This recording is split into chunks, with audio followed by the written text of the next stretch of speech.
Hello बच्चों, आप सभी का हमारे चैनल एसएससी जी के में स्वागत है। मैं हूं उदय शंकर। बच्चों, आज के इस वीडियो सेशन में हम लोग अपने वर्ल्ड ज्योग्राफी के सीरीज को आगे की ओर जारी रखते हैं।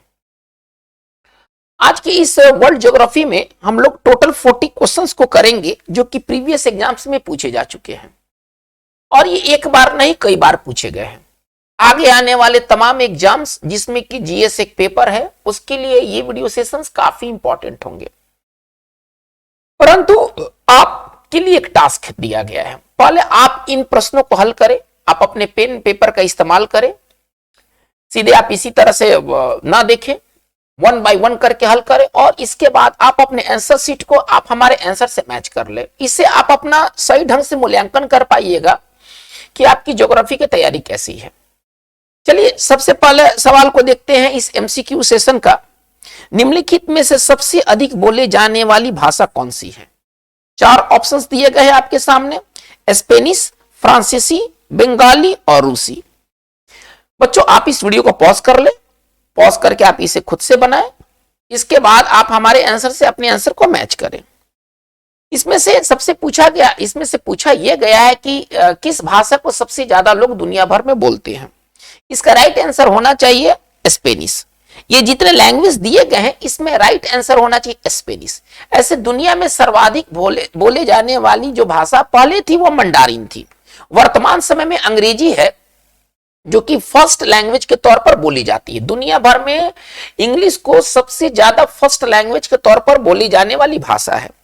मंडारिन अब दूसरे स्थान पर है, तीसरे स्थान पर आपका हिंदी है और चौथे स्थान पर आपका स्पेनिश है।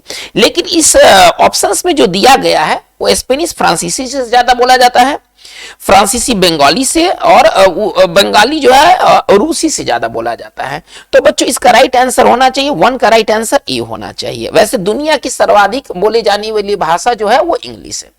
मंडारिन जो है वो सेकंड पोजीशन पर है। चलिए हम लोग नंबर 2 में आते हैं। नंबर सेकंड सवाल क्या है? 38वीं अक्षांश रेखा किन 2 देशों के बीच की सीमा रेखा है? किन 2 देशों के बीच की जो सीमा रेखा है उसका नाम है 38वीं अक्षांश रेखा। चलिए, कनाडा अमेरिका, जर्मनी फ्रांस, उत्तरी कोरिया दक्षिणी कोरिया और जर्मनी और पोलैंड। बच्चों ये स्टैटिक जीके का आपको समझिए कि बहुत इंपॉर्टेंट प्रश्न है। स्टैटिक जीके के अंतर्गत ये सारे बात आते हैं, सीमा रेखा वगैरह। इसका जो राइट आंसर होना चाहिए वो उत्तरी कोरिया और दक्षिणी कोरिया होना चाहिए। उत्तरी कोरिया और दक्षिणी कोरिया के जो सीमा रेखा है इसका नाम दिया गया है 38वीं अक्षांश रेखा। अमेरिका और कनाडा के जो बीच की रेखा इसका नाम है 49वीं अक्षांश रेखा। अमेरिका और कनाडा के बारे में बात करें तो इसका जो सीमा रेखा है उसका नाम है 49वीं अक्षांश रेखा। चलिए, और 38वीं जो है वो है आपका सर उत्तरी कोरिया और दक्षिणी कोरिया की जो बॉर्डर है उसका नाम है 38वीं अक्षांश रेखा। इसके बाद हम आते हैं जर्मनी और पोलैंड के बीच की रेखा जो है, आप लोग पढ़े हुए हैं इसको पिछले सेशन में, ऑर्डनेसी रेखा। ठीक है, चलिए, और जर्मनी और फ्रांस के बीच की जो रेखा इसका नाम है मैजिनो रेखा। तो ये सारे बॉर्डर्स हैं जिनका एक नाम दिया गया है। तो जो सवाल कर रहा है उसका राइट आंसर होना चाहिए 2 का आंसर सी होना चाहिए। चलिए क्वेश्चन नंबर 3 में आते हैं। निम्नलिखित में से सबसे अधिक जनसंख्या वाला नगर समूह है। ठीक है, नगर समूह बताना है जो सबसे ज्यादा जनसंख्या पोजेस करता है, सबसे ज्यादा जनसंख्या रखता है। आपकी स्क्रीन के ऊपर 4 ऑप्शन है, जकार्ता, मनीला, दिल्ली और मुंबई। आपको नगर समूह बताना है सबसे ज्यादा जनसंख्या वाला। वर्तमान समय में इसमें सबसे ज्यादा जनसंख्या वाला जो नगर समूह है वो है जकार्ता, वो है जकार्ता। राइट आंसर आपका 3 का आंसर ये होगा। चलिए नंबर आते हैं क्वेश्चन नंबर 4 में। करेक्ट, वैश्विक वन क्षेत्र में सबसे अधिक हिस्सेदारी किस देश का है? मतलब कहने का यहाँ का छूटा हुआ है, का होना चाहिए। मतलब कहने का तात्पर्य कि किस देश, कौन सा देश है जो सबसे ज्यादा वन क्षेत्र प्रतिशत में कंट्रीब्यूट करता है वर्ल्ड में। आप इसको इंग्लिश के भाषा से ऐसे समझे, which country has the highest percentage of global forest area. यानी कि दुनिया भर में जितने भी फॉरेस्ट एरिया है उस देश में सबसे ज्यादा है। आप ऐसे समझिए, ऑप्शंस दिया गया रूस, ब्राजील, कनाडा और अमेरिका। इसका राइट आंसर होना चाहिए बच्चों रूस होना चाहिए। दुनिया के जितने भी वन प्रदेश हैं यानी कि वन एरिया है, फॉरेस्ट एरिया है, उसका जो 20% है वो अकेले रसा में है। इसके बाद का 12% जो है ना वो सर आपका ब्राजील में है। 9% जो फॉरेस्ट एरिया है, दुनिया का फॉरेस्ट एरिया है ना, 9% जो है वो कनाडा का है, और 8% जो फॉरेस्ट एरिया है वो आपका अमेरिका का है। तो रूस सबसे ज्यादा फॉरेस्ट एरिया रखता है दुनिया भर का, यानी कि दुनिया भर में जितने भी फॉरेस्ट एरिया हैं सबसे ज्यादा उसमें एरिया है रसा का। लेकिन एक यहां पर इंपॉर्टेंट बात यह भी है कि अपने देश के अगर सबसे ज्यादा परसेंटेज यदि फॉरेस्ट एरिया के बारे में बात किया जाए, मान लीजिए कि कोई देश है, यदि उसका सबसे ज्यादा जो परसेंटेज एरिया में अगर हम बात करते हैं तो वो ब्राजील का है। वर्ल्ड लेवल पर रूस है ना, अगर वर्ल्ड के टोटल वन क्षेत्र का सर्वाधिक प्रतिशत भाग रूस में है, लेकिन अपने देश के कुल क्षेत्रफल का सर्वाधिक भाग वन क्षेत्र में ब्राजील का है। ब्राजील का 59% एरिया, आप ऐसा समझिए, ये 59% एरिया जो है ना वो वन क्षेत्र से ढका हुआ है, ये जो कि मैक्सिमम है दुनिया भर में। तो क्वेश्चन के डिमांड के अनुसार आपका 4 का राइट आंसर ए होना चाहिए। चलिए आते हैं क्वेश्चन नंबर 5 में। निम्न में से किसकी जनसंख्या सबसे ज्यादा है ना, धर्म के बारे में पूछा गया कि कौन से लोग सबसे ज्यादा हैं, हिंदू धर्म मानने वालों का, बौद्ध धर्म मानने वालों का, यहूदी धर्म मानने वालों का, या किसी भी धर्म को ना मानने वालों का, जिसको हम अंग्रेजी में कहते हैं अनअफिलिएटेड। इसमें सबसे ज्यादा जनसंख्या दुनिया भर में किसकी है? क्या हिंदू धर्म मानने वाले ज्यादा हैं, बौद्ध धर्म मानने वाले ज्यादा हैं, यहूदी धर्म मानने वाले ज्यादा हैं?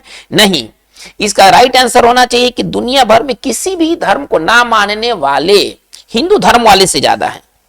हालांकि दुनिया में सर्वाधिक जो धर्म मानने वाले हैं वो क्रिश्चियन, दुनिया में सर्वाधिक जो धर्म मानने वाले लोग हैं वो क्रिश्चियन, इसके बाद आता है मुस्लिम या इस्लाम आप कहिए, ठीक है ना। लेकिन अगर इतना में अगर पूछा जाए कि सबसे ज्यादा धर्म सबसे ज्यादा मानने वाले कौन है, तो किसी भी धर्म को ना मानने वाले ही सबसे ज्यादा है, ठीक है। इसका मतलब है कि 5 का राइट आंसर हमारा डी होना चाहिए। आइए क्वेश्चन नंबर 6 में, क्षेत्रफल की दृष्टि से सबसे छोटा महादेश है, सबसे छोटा महादेश इसमें से चुनना है कि सबसे छोटा महादेश कौन है, यूरोप, ऑस्ट्रेलिया, अंटार्कटिका और दक्षिण अमेरिका। तो बच्चों इसका राइट आंसर होना चाहिए ऑस्ट्रेलिया। ऑस्ट्रेलिया जो है वो सबसे छोटा महादेश है, ठीक है, यानी कि हमारा 6 का राइट आंसर हमारा बी होगा। आते हैं नंबर 7 में, निम्न में कौन सा देश स्वर्णिम चतुर्भुज गोल्डन ट्रायंगल में सम्मिलित नहीं है? ठीक है, सवाल को एक बार फिर से सुना जाए, निम्नलिखित में से कौन सा देश गोल्डन ट्रायंगल में सम्मिलित नहीं है? म्यांमार, थाईलैंड, लाओस और नेपाल। बच्चों इसका राइट आंसर होना चाहिए नेपाल, ठीक है ना, इसका राइट आंसर होना चाहिए नेपाल। नेपाल जो है वो स्वर्णिम त्रिभुज में सम्मिलित नहीं है। ये स्वर्णिम त्रिभुज क्या है या गोल्डन ट्रायंगल क्या है? गोल्डन ट्रायंगल एक एरिया है जिसमें कि म्यांमार, थाईलैंड और लाओस ये 3 कंट्रीज आते हैं, और ये जो क्षेत्र है ना ये अफीम उत्पादन के लिए, आप ऐसे समझिए, अफीम उत्पादन के लिए ये मशहूर है। ये अफीम उत्पादन के लिए ये जो क्षेत्र है गोल्डन ट्रायंगल, जिसके अंतर्गत आता है म्यांमार, थाईलैंड और लाओस, एक ट्रायंगल बनाते हैं, ठीक है ना, एक ट्रायंगल का निर्माण करते हैं। और ये जो ट्रायंगल है जिसको गोल्डन ट्रायंगल कहा गया है, ये अफीम के खेती के लिए ना वर्ल्ड फेमस है। लेकिन इस ट्रायंगल में नेपाल शामिल नहीं है, यानी कि हमारा 7 का राइट आंसर हमारा डी होगा। आइए नंबर 8 में, मैरिनो जो भेड़ की सबसे उत्तम प्रजाति है, मैरिनो जो कि भेड़ की सबसे उत्तम प्रजाति है, किस देश में उन्हें पाला जाता है? ऑप्शन आपके सामने अर्जेंटीना, अमेरिका, ब्राजील और ऑस्ट्रेलिया। बच्चों इसका राइट आंसर होना चाहिए क्या आप करते हैं? पहले गेस कीजिए, इसका राइट आंसर क्या होना चाहिए? इसका राइट आंसर होना चाहिए ऑस्ट्रेलिया। ऑस्ट्रेलिया में मैरिनो भेड़ का बहुत संख्या में इनका पालन होता है। 8 का आंसर जो होगा वो डी होगा। वैसे भेड़ के लिए जो मरे डार्लिंग का जो क्षेत्र है ना वो वर्ल्ड फेमस है, ठीक है ना। आप ऐसे भी अगर गेस कर सकते हैं, मैरिनो ना भी माने तो भेड़े का सबसे ज्यादा पालन उस क्षेत्र में किया जाता है जो क्षेत्र में मरे डार्लिंग जो नदी है उसका जो एरिया है ना वो भेड़ मतलब पालन के लिए ना वर्ल्ड फेमस है। तो इसका मतलब 8 का राइट आंसर हमारा डी होगा। आइए नंबर 9 में, निम्न में से कौन सा युग्म सुमेलित नहीं है? आपको एक ऐसा युग्म चुनना है जो कि मतलब मैच नहीं खा रहा है। चलिए देखते हैं, शहर है और देश है। कौन सा शहर किस देश में है? बांडू इंडोनेशिया में, अलबसरा इराक में, हैफा इजराइल में और विराटनगर भारत में। इसमें से कौन सा पेयर मतलब कि सही नहीं है ना, उसको ये करना है। तो बच्चों अगर आप पढ़ेंगे तो आप पाएंगे कि बांडुंग शहर में हमेशा सम्मेलन, शिखर सम्मेलन होते रहते हैं और ये इंडोनेशिया में है। चलिए, अलबसरा जो है वो इराक में है, ठीक है, ये भी ठीक है। हैफा एक औद्योगिक नगर है जो कि इजराइल में है। लेकिन विराटनगर भारत में नहीं है, ये नेपाल में है। नेपाल का एकमात्र जो औद्योगिक शहर है उसका नाम है विराटनगर, ठीक है, यानी कि विराटनगर का संबंध नेपाल से है। अतः हमारा 9 का आंसर क्या होना चाहिए? डी होना चाहिए।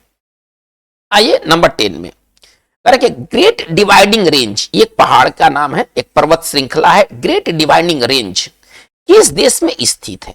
चलिए, अमेरिका में, ब्राजील में, कनाडा में, ऑस्ट्रेलिया में। बच्चों इसका राइट आंसर होना चाहिए ऑस्ट्रेलिया, इसका राइट आंसर होना चाहिए ऑस्ट्रेलिया। 10 का राइट आंसर डी होगा।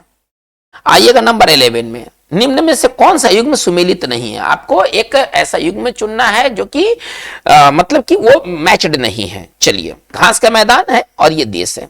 Canterbury New Zealand, steppe Eurasia, weld Canada और पंपास अर्जेंटीना। बच्चों इसका जो राइट आंसर होना चाहिए वो सी होना चाहिए, ठीक है ना। वेल्ड जो घास के मैदान है ये सर कनाडा में नहीं है, या अफ्रीका में, साउथ अफ्रीका में है, ठीक है ना। ये जो मैदान है वो साउथ अफ्रीका के घास के मैदान को क्या कहते हैं? वेल्ड कहते हैं। इसका मतलब है कि हमारा 11 का राइट आंसर सी होना चाहिए, सॉरी 11 का राइट आंसर सी होना चाहिए। आइए नंबर 12 में, करे क्या? फिजी द्वीप अवस्थित है। फिजी द्वीप कहां पर है? अटलांटिक महासागर में, प्रशांत महासागर में, हिंद महासागर में और अरब महासागर में। तो फिजी जो आइलैंड है वो प्रशांत महासागर में है, ठीक है ना। फिजी की राजधानी क्या है? फिजी की जो राजधानी है वो सुआ है। फिजी की राजधानी जो है वो सुआ है। और ये ईख उत्पादन के लिए, जो फिजी किस लिए जाना जाता है? ईख उत्पादन के लिए ये वर्ल्ड फेमस है। आप ऐसे समझिए, ईख उत्पादन के लिए ये जाना जाता है। इसका मतलब है कि 12 का राइट आंसर हमारा क्या होना चाहिए? बी होना चाहिए। आइए नंबर 13 में, एशिया महाद्वीप का सबसे बड़ा द्वीप निम्न में से कौन सा है? श्रीलंका, बोर्नियो, सुमात्रा और अंडमान। कौन सा इसमें द्वीप जो है वो एशिया का सबसे बड़ा द्वीप है? आपको इसमें से चुनाव करना है। आप पहले कुछ समय लीजिए और इसको आप खुद से बनाइए। एक बार प्रश्न को फिर से सुना जाए। एशिया महाद्वीप का सबसे बड़ा द्वीप निम्न में से है श्रीलंका, बोर्नियो, सुमात्रा और अंडमान। बच्चों इसका राइट आंसर होना चाहिए बोर्नियो। बोर्नियो जो है एशिया का सबसे बड़ा और वर्ल्ड का नंबर 3, ऐसे दुनिया का जो सबसे बड़ा जो द्वीप है ना, दुनिया का जो सबसे बड़ा जो द्वीप है, आप ऐसे समझिए, जो सबसे बड़ा द्वीप है वो है ग्रीनलैंड। जो सबसे बड़ा द्वीप है वो है ग्रीनलैंड, लेकिन एशिया का सबसे बड़ा जो है वो बोर्नियो है। इस पर 3 देशों का अधिकार है ना। इस बोर्नियो द्वीप पर 3 देशों का अधिकार है, ये जान लीजिए आप। इंडोनेशिया, इस पर अधिकार किनका है? इंडोनेशिया, मलेशिया, ठीक है ना। ये देशों का मतलब पॉलिटिकली ये डिवाइडेड है। जो बोर्नियो है ना, ये पॉलिटिकली डिवाइडेड है, आप ऐसा समझिए। इंडोनेशिया, मलेशिया और ब्रूनेई, ये 3 देश इस पर है ना राजनीतिक तौर पर कब्जा किए हुए हैं, है ना, बोर्नियो द्वीप समूह पर। तो इसका राइट आंसर होना चाहिए 13 का राइट आंसर बी होगा, ठीक है। चलिए नंबर आते हैं 14 में। अफ्रीका की नील नदी घाटी में निवास करने वाले कृषकों को निम्न में से क्या कहा जाता है? हाउसा, भल्ला, फिल्ला और गाउचो। इसका राइट आंसर फिल्ला होना चाहिए। इसका राइट आंसर फिल्ला होना चाहिए। फिल्ला जो है वो कौन है? तो नील नदी घाटी में निवास करने वाले ये कृषक हैं, यानी कि 14 का राइट आंसर हमारा सी होगा। आइए नंबर 15 में, ब्राजील के विस्तृत कहवा बागान को क्या कहते हैं? बड़े बड़े मतलब कहवा बागान है। ब्राजील कहवा की खेती के लिए वर्ल्ड फेमस है, तो आप सभी जानते हैं। तो उसमें कहवा बागान को क्या कहा जाता है? फेजेंडा, कोरल, त्रासिल, इनमें से कोई नहीं। बच्चों इसका राइट आंसर होना चाहिए फेजेंडा। फेजेंडा जो है वह कहवा के बागान को ब्राजील में फेजेंडा कहा जाता है, ठीक है। 15 का राइट आंसर हमारा ए होगा। आइए नंबर 16 में आते हैं। चलिए, पेंगुइन कहां पाई जाती है? पेंगुइन एक पक्षी है, उड़ नहीं सकने वाली पक्षी है पेंगुइन, है ना, उड़ती नहीं है पेंगुइन, ठीक है ना। और ये कहां पाई जाती है? आर्कटिक में, अंटार्कटिक में, टुंड्रा के बर्फीले क्षेत्र में, इनमें से कोई नहीं। बच्चों इसका राइट आंसर होना चाहिए अंटार्कटिका। अंटार्कटिक क्षेत्र में पेंगुइन पाई जाती है, ठीक है ना। न्यूजीलैंड वगैरह एरिया में ना आपको पेंगुइन काफी देखने को मिलेंगे, है ना। 16 का राइट आंसर जो होगा वो बी होगा। कीवी पेंगुइन ये ऐसे पक्षी हैं जो उड़ नहीं सकते हैं। चलिए नंबर आते हैं नंबर 17 की ओर। पेंसिल बनाने में निम्न में से किस वृक्ष की लकड़ी का सामान्यतः प्रयोग किया जाता है? जो हम लोग पेंसिल का यूज करते हैं लेखन में, उसकी जो लकड़ी होती है वो किस वृक्ष की लकड़ी होती है? टिक की, देवदार की, सीडार की, आबनूस की। जो पेंसिल बनाने की जो लकड़ी होती है वो सीडार की होती है। पेंसिल बनाने की जो लकड़ी होती है वो सीडार की होती है। 17 का राइट आंसर हमारा सी होगा। आइए नंबर 18 में, भूमध्य रेखीय वनों को ब्राजील में किस नाम से जाना जाता है? ठीक है ना, जो इक्वेटोरियल जोन में जो वन है उसको ब्राजील में किस नाम से जाना जाता है? चैपरेल, फजेंडा, मैक्विस और सेल्वास। ये बहुत इंपॉर्टेंट सवाल है बच्चों, ये कई बार ये पूछा गया है। तो इसका राइट आंसर सेल्वास होना चाहिए। सेल्वास क्या है? भूमध्य सागरीय प्रदेश में पाए जाने वाले वन को सेल्वास कहते हैं। यानी कि 18 का राइट आंसर हमारा डी होना चाहिए। आते नंबर 19 में, फ्यूजियामा किस देश की ज्वालामुखी है? तो 4 ऑप्शन आपकी स्क्रीन के ऊपर है। एक है इटली, जापान, केन्या और मैक्सिको। बच्चों इसका राइट आंसर होना चाहिए जापान। ये एक्टिव एक ज्वालामुखी है, एक सक्रिय ज्वालामुखी है। ये कई बार विस्फोट हो चुका है। ये फ्यूजियामा जो ज्वालामुखी है इसको फूजी भी कहते हैं ना, फूजी वोल्केनो के नाम से भी ये जाना जाता है। शॉर्ट में इसको फ्यूजियामा को ना, फ्यूजियामा एक पुराना नाम है, उसका एक नया नाम है फूजी। फूजी वोल्केनो जापान में है और ये जापान का एक एक्टिव वोल्केनो है। ठीक है, तो हमारा 19 का राइट आंसर हमारा होना चाहिए बी होना चाहिए। आइए नंबर 20 में, करें क्या? फेयरवेल कैप जगह का नाम है। फेयरवेल कैप किस देश के दक्षिणतम बिंदु है? मतलब उस देश का साउदर्न मोस्ट वो पॉइंट है फेयरवेल कैप। न्यूजीलैंड का, अर्जेंटीना का, दक्षिण अफ्रीका का, श्रीलंका का। तो बच्चों इसका राइट आंसर होना चाहिए न्यूजीलैंड का, है ना। फेयरवेल कैप का संबंध न्यूजीलैंड से है। फेयरवेल कैप का संबंध न्यूजीलैंड से है, यानी कि 20 का राइट आंसर हमारा ए होना चाहिए। आइए 21 में, निम्न में से कौन सा युग्म सुमेलित नहीं है? आपको एक ऑड आपको पेयर खोजना है जो कि मैच्ड नहीं हो। स्थानांतरित कृषि, ठीक है ना, और देश, यानी कि किस देश में शिफ्टिंग एग्रीकल्चर को क्या कहा जाता है? किस देश में शिफ्टिंग एग्रीकल्चर को क्या कहा जाता है? जैसे रोका ये नाम है ब्राजील में, कैगिन ये नाम है फिलीपींस में, लेदांग ये नाम है श्रीलंका में और मिल्पा ये नाम है मैक्सिको में। आपको ये देखना है कि इसमें से कौन सा पेयर गलत पेयर है। तो बच्चों इसका राइट आंसर होना चाहिए सी होना चाहिए। लेदांग कृषि जो है, जो कि शिफ्टिंग एग्रीकल्चर कृषि का नाम है, ये श्रीलंका में ना होकर के इंडोनेशिया और मलेशिया में है। ये श्रीलंका में ना होकर के इंडोनेशिया मलेशिया में है। ठीक है ना, ये श्रीलंका में ना होकर के इंडोनेशिया मलेशिया में है। इसका मतलब है कि 21 का राइट आंसर हमारा क्या होने वाला है? सी होने वाला है। आइएगा 22 में देखते हैं, चावल उत्पादन के लिए मशहूर लोबार्डी मैदान निम्न में से कहां स्थित है? लोबार्डी मैदान दुनिया में कहां स्थित है? फ्रांस में, इटली में, जर्मनी में, स्विट्जरलैंड में। तो लोबार्डी मैदान जो है वो इटली में है। ठीक है ना, चलिए नंबर इसका 22 का आंसर जो होगा वो बी होगा। आइए 23 में, करेक्ट, निम्न में से किस देश का कुछ भाग दक्षिणी गोलार्ध में स्थित है? ये उत्तरी गोलार्ध के 4 देश है ना, ये उत्तरी गोलार्ध के 4 देश है, लेकिन इसमें से एक देश का कुछ भाग दक्षिणी गोलार्ध में चला गया है। आपको वो देखना है कि कौन सा देश का कुछ भाग दक्षिणी गोलार्ध में चला गया है। इंडोनेशिया, मलेशिया, मालदीव और फिलीपींस, ये उत्तरी गोलार्ध के देश है। ठीक है ना, लेकिन इंडोनेशिया का कुछ भाग जो है ना वो साउदर्न हेमिस्फीयर दक्षिणी गोलार्ध में वो मूव कर गया है। यानी कि हमारा 23 का राइट आंसर क्या होना चाहिए? ए होना चाहिए। आइए 24 में, करेक्ट, निम्न में से किस देश को कॉपर कैपिटल के नाम से जाना जाता है? वहां बहुत मात्रा में, काफी मात्रा में कॉपर मिलता है, तांबा मिलता है। वो एक तांबा का प्रमुख उत्पादक देश है। 4 ऑप्शन आपके सामने है, चिली, बोल्विया, अर्जेंटीना और ब्राजील। इसका राइट आंसर होना चाहिए चिली। ठीक है ना, चिली को है ना कॉपर कैपिटल के नाम से जाना जाता है। हमारा 24 का राइट आंसर हमारा ए होगा। आइए 25 में, कागज एवं रेशम का जनक देश किसे कहा जाता है? कौन ऐसा देश है जिसको हम कहते हैं कि वहीं से कागज और रेशम का मतलब खोज हुआ या वहीं से कागज और रेशम का प्रसार हुआ? जापान, भारत, चीन और स्पेन। इसका बच्चों राइट आंसर होना चाहिए चीन होना चाहिए। आप अपने आंसर को बनाते चलिए, पेन पेंसिल का इस्तेमाल कीजिए, सीधे ऐसे नहीं देखिए। ठीक है ना, थोड़ा सा इसको सीरियसली आप लीजिए। वीडियो काफी मेहनत से तैयार किया गया आप लोगों के लिए, तो आप इसका एडवांटेज उठाइए, लाभ उठाइए। चलिए 25 का राइट आंसर हमारा सी होना चाहिए। आइए नंबर 26 में देखते हैं, किस महाद्वीप में रॉस सागर स्थित है ना। कह रहा है कि किस महाद्वीप में रॉस सागर स्थित है। अंटार्कटिका, दक्षिणी अमेरिका, यूरोप और उत्तरी अमेरिका। बच्चों इसका राइट आंसर होना चाहिए रॉस जो सागर है वो अंटार्कटिका प्रदेश में है, अंटार्कटिका महाद्वीप में है।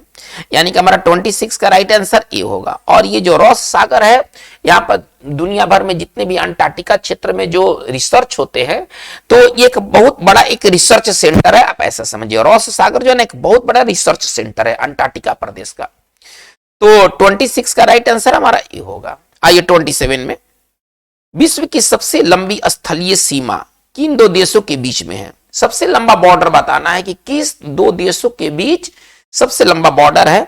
चीन और रूस के बीच, भारत पाकिस्तान के बीच, अमेरिका कनाडा के बीच और कजाकिस्तान और उज्बेकिस्तान के बीच। तो बच्चों इसका राइट आंसर होना चाहिए अमेरिका और कनाडा के बीच। लॉन्गेस्ट है ना बॉर्डर एरिया है इन दो देशों के बीच, स्थलीय सीमा, ठीक है ना। यानी कि हमारा 27 का राइट आंसर हमारा सी होगा। आइए 28 में, विश्व के संपूर्ण धरातलीय क्षेत्र का कितना प्रतिशत भाग कृषि योग्य है। यानी कि जो टोटल वर्ल्ड एरिया है तो उसमें से कितना प्रतिशत भाग कृषि होती है या कृषि योग्य वो भूमि है। सवाल आपसे ये पूछा गया है। 1%, 5%, 11% और 51%।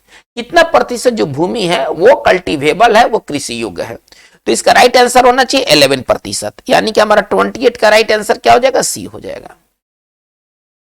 बच्चों हम लोग आगे बढ़ते हैं 29 की तरफ। करेंगे किस महाद्वीप में सरीसृप नहीं पाए जाते हैं, रेप्टाइल्स नहीं पाए जाते किस महाद्वीप में। इन सारे वीडियोस को जितने भी सवाल आपको देखने को मिल रहे हैं आप 1 बाय 1 करके बनाइए, 1 से 40 तक बनाइए। अगर आपको लगता है कि अगर आपकी तैयारी अच्छी हो तो फिर अपने स्कोरिंग कार्ड को एक बार देख लिया जाए। 80% से अगर आप एबव हैं तो आप अच्छे हैं, परसेंटेज से बात करता हूं, 80% से आप एबव है तो आप अच्छे हैं, और 80% से अगर आप बिलो में हैं अगर, तो आपको सोचना होगा कि हम आगे कैसे हम बढ़े, हम 80% से एबव कैसे जाए।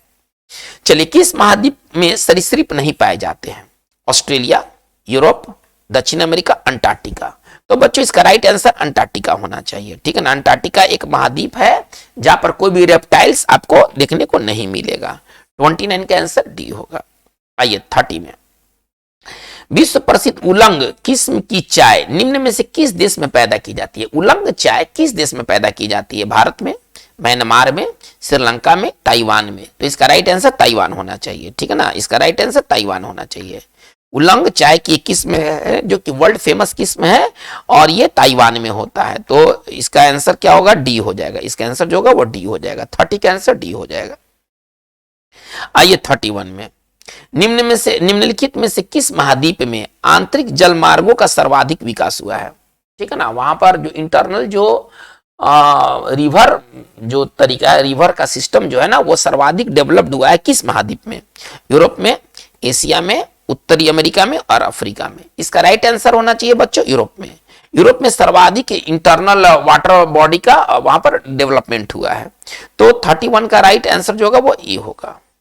आइए 32 में आते हैं, अंतरराष्ट्रीय तिथि रेखा लगभग किसके समानांतर होकर गुजरती है? जो अंतरराष्ट्रीय तिथि रेखा, इंटरनेशनल डेडलाइन, ये किसके समानांतर गुजरती है? 0 डिग्री देशांतर के समानांतर, 180 डिग्री देशांतर के समानांतर, 90 डिग्री पूर्वी देशांतर के समानांतर और 90 डिग्री उत्तरी अक्षांश के समानांतर। तो इसका राइट आंसर होना चाहिए 180 डिग्री देशांतर के समानांतर जो है ना, लगभग समानांतर, पूरी तरह से नहीं, लगभग समानांतर, यहीं से इंटरनेशनल डेडलाइन गुजरती है जिसको आप अंतरराष्ट्रीय तिथि रेखा कहते हैं। 32 का राइट आंसर हमारा बी होगा। आइए 33 में, कोयला संसाधन की दृष्टि से संपन्न रूर औद्योगिक क्षेत्र निम्नलिखित किस देश में स्थित है ना। आपको यह बताना है कि जो रूर जो औद्योगिक इंडस्ट्रियल बेल्ट है वो किस देश में है? फ्रांस में, पोलैंड में, जर्मनी में और बेल्जियम में। बच्चों इसका राइट आंसर होना चाहिए जर्मनी में, ठीक है ना। जर्मनी का जो रूर क्षेत्र है वो कोयला संसाधन की दृष्टि से बहुत ही संपन्न है और इसी क्षेत्र में जर्मनी के अधिकांश उद्योग धंधों का विकास हुआ है।